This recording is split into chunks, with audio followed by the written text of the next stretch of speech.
एक छोटे से गांव में सरिता अपनी बहू और अपने गरीब परिवार के साथ रह रही थी। बेटा, आज हमें ये रात को सारा काम खत्म करना होगा, कल ये सारा ऑर्डर का सामान जाएगा। माँ, मैं तो कोशिश कर ही रहा था लेकिन घास ही खत्म हो गई।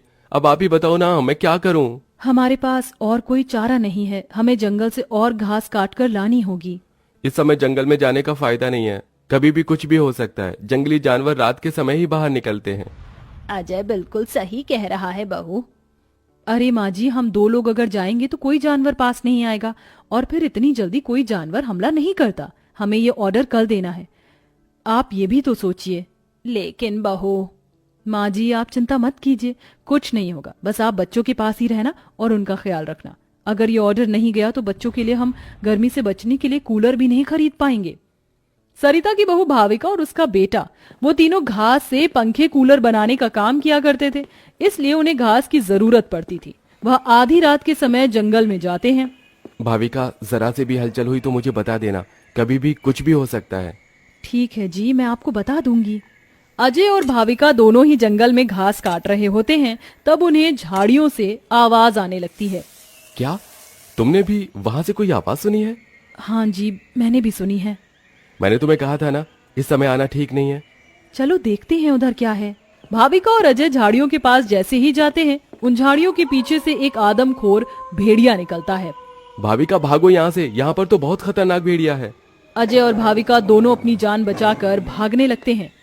अजय, अब हम लोग क्या करें? कहीं भेड़िए ने हमें खा लिया तो? रुकना मत, बस भागती जाओ।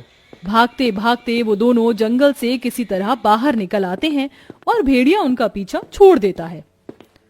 जान बची तो लाखों पाए, लौट के बुद्धू घर को आए। रास्ते में चलते हुए आधी रात के समय उन्हें गांव के एक कूड़े के ढेर के पास एसी पड़ा हुआ नजर आता है। अरे देखो जी, यहाँ पर एसी पड़ा है। अरे पता नहीं किसका होगा, चलो यहाँ से चलते हैं। मुझे लगता है किसी ने ऐसे ही डाल दिया होगा। मैं तो कहती हूँ इसे लेकर चलते हैं। भाविका अजय को एसी ले जाने के लिए मना लेती है, जिसके बाद वो दोनों उस एसी को घर ले आते हैं। तुम दोनों तो घास लेने गए थे, ये क्या लेकर आ गए हो? ये हमें रास्ते में पड़ा मिला। जब हम कूलर पंखे बना लेते हैं तो एसी भी बना सकते हैं। इस खराब एसी को छोड़ो और ये बताओ, क्या तुम घास लेकर आई हो? सरिता के ये बोलने के बाद जंगल की दुर्घटना के बारे में दोनों बताते हैं, जिसे सुनकर सरिता हैरान रह जाती है। अच्छा, इसका मतलब बहुत बड़ी मुसीबत से बचकर आए हो तुम दोनों, और साथ में ये कचरा उठाकर ले आए।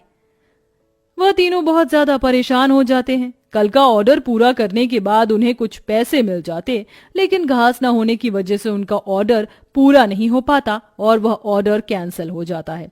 अगले दिन उनके टूटे फूटे घर के अंदर धूप की किरणें आने लगती हैं, जिससे बहुत ज्यादा गर्मी हो जाती है। हे भगवान, कितनी गर्मी लग रही है, घर में पंखा भी नहीं चल रहा है। मुझे भी बहुत गर्मी लग रही है। पिताजी पिताजी, हमें बहुत गर्मी लग रही है, हमारे घर में एक पंखा भी ठीक से नहीं चलता।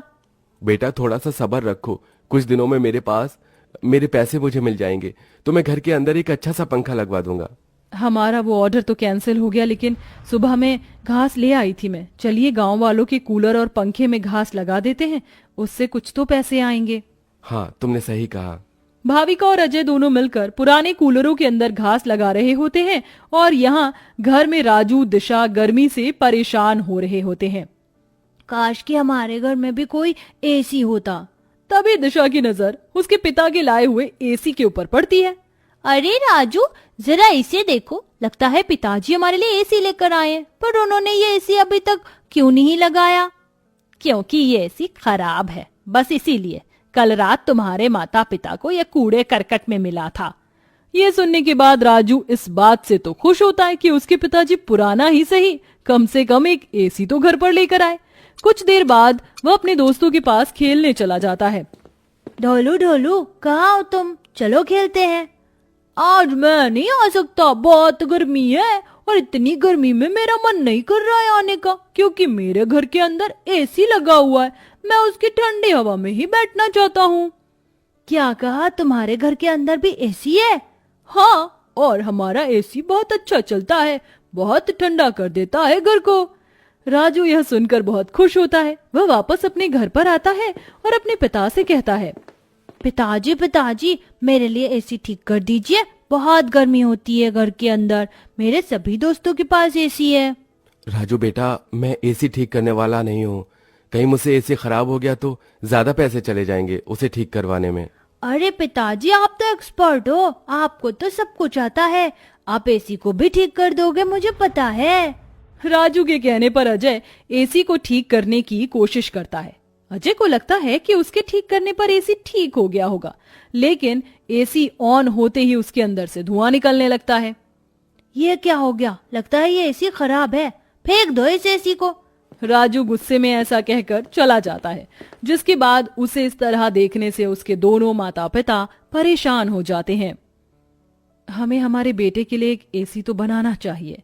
भाविका और अजय दोनों अब सारे काम छोड़कर उस एसी को ठीक करने में ही लग जाते हैं। वह उसकी ठंडी हवा खाने के लिए उसके चारों तरफ हरी घास लगा देते हैं, जिससे कि उस एसी की हवा और भी ज्यादा ठंडी हो जाए। चलो अब एसी तैयार है, इसे चलाकर देखते हैं। भाविका जैसे ही घास का एसी चलाती है, अचानक से उस एसी के आंख नाक मुंह बन जाते हैं। क्या बात है, तुमने तो मुझे बिल्कुल नए जैसा बना दिया है, लेकिन समझ नहीं आ रहा कि तुमने मेरे ऊपर ये घास क्यों लगाई है। एसी को बात करते हुए देख वो सभी डर जाते हैं। अरे हाँ सॉरी, मुझे माफ करना, मैं अपने आप को इंट्रोड्यूस करना भूल गया। मैं एक जादुई एसी हूँ, मेरे पास परी लोक की शक्तियां हैं, मैं गरीबों की मदद करता हूँ और तुम्हें मेरी बहुत ज्यादा जरूरत थी, लेकिन मैं खराब होने की वजह से अपनी शक्तियां इस्तेमाल नहीं कर सकता था। तुमने मुझे ठीक कर दिया, उसके लिए तुम्हारा बहुत बहुत शुक्रिया। माँ पिताजी देखो, ये एसी तो बात भी करता है। हाँ, तुमने बिल्कुल सही कहा, ये तो कोई जादुई एसी है। तुमने बिल्कुल सही कहा, मैं हूँ एक जादुई एसी, बल्कि अब मैं हूँ एक घास का जादुई एसी और मुझे तुमने बनाया है। ये घास का जादुई एसी चलता भी है या फिर बस बातें ही करता है? तभी जादुई एसी के अंदर से ठंडी ठंडी हवाओं के साथ घास के बने हुए एसी निकलने लगते हैं। अरे वाह, इसकी ठंडी हवाओं के साथ इसके अंदर से तो घास के बने एसी भी निकल रहे हैं। यही तो मेरा जादुई कमाल है, मेरी ठंडी हवाओं के साथ तुम्हें घास का एसी भी मिलेंगे। ये तो सोने पर सुहागा हो गया। ऐसा जादुई एसी मैंने कभी नहीं देखा। अब उनके पास इतने सारे घास के एसी हो गए थे जिन्हें वह देखकर सोच में पड़ जाते हैं। आजकल बाजार में एसी बहुत महंगा मिलता है, हम घास के बने हुए सस्ते एसी बेचकर पैसे कमा सकते हैं। सही कहा माँ आपने, पर क्या लोग घास के बने एसी खरीदना चाहेंगे? सरिता यह सुनकर थोड़ी देर चुप हो जाती है। हमें पहले एसी बेचकर देखना चाहिए। इस तरह भाविका और अजय दोनों मिलकर बाजार में घास के बने एसी बेचने के लिए चले जाते हैं, जहां घास के बने एसी देखकर सभी लोग हैरान रह जाते हैं। एसी तो बहुत देखे, लेकिन ऐसा एसी नहीं देखा, ये तो बहुत अलग है। घास से बने एसी मैं भी खरीदना चाहूंगी। कितने का है एक? ज्यादा नहीं, मात्र 1000 रुपए का है। आजकल एसी 30-40 हजार तक मिलते और तुम इतने सस्ते में बिल्कुल कौड़ियों के भाव बेच रहे हो। चलो मुझे एक दे दो। कोमोलिका के खरीदने के बाद वहां और भी लोग उन दोनों से एसी खरीदते हैं। इसी के चलते उनकी अच्छी खासी बिक्री हो जाती है और सारे एसी बिक जाते हैं। आज का ये आखिरी एसी बचा है, इसे मैं अपने घर में लगाऊंगा। अजय घास का एक एसी अपने घर में भी लगा देता है और घास के जादुई एसी का इस्तेमाल वो बस तभी करता है जब उसे एसी बेचने के लिए पैसे चाहिए होते हैं। जादुई घास के एसी, अपनी ठंडी ठंडी हवाएं दो, जिससे मुझे तुम्हारे जादुई घास के एसी मिले। अजय के इतना बोलते ही जादुई घास के एसी के अंदर से ठंडी ठंडी हवाओं के साथ घास के बने एसी निकल आते हैं। इस तरह धीरे धीरे अजय अपना घास के बने एसी का बहुत बड़ा बिजनेस खोल लेता है और धीरे धीरे उसकी सारी परेशानियां खत्म हो जाती हैं।